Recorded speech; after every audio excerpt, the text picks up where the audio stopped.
Hi, I'm Bill McLaughlin, Editor-in-Chief of Furniture Today. Welcome to this week's edition of Frontline Friday.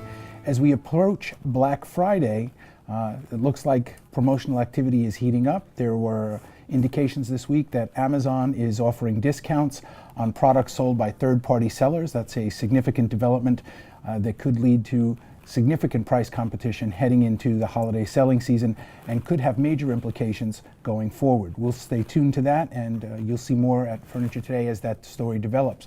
Right now we're going to go around the table where Tom Russell is literally just back from an ASTM meeting. Tom, tell us what you found there. You could tell they're very dedicated to the issue of safety. I mean, they go through the language of different items and issues with a fine-tooth comb. And one of the discussions today was on bunk beds.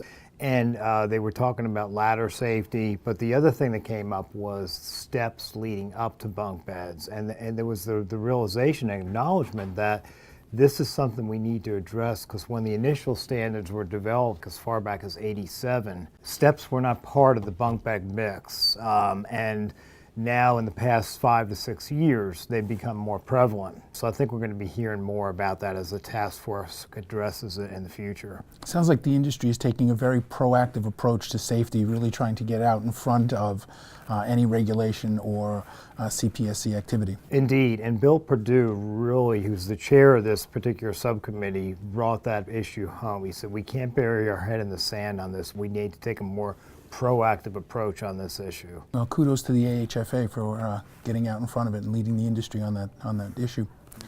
Speaking of Amazon, Clint, you broke a rather significant story about Amazon this week. That's right, Bill. They introduced their first 2 in-home private label furniture brands. One is called Rivet. It's a mid-century modern line of furniture, decor, lighting, area rugs.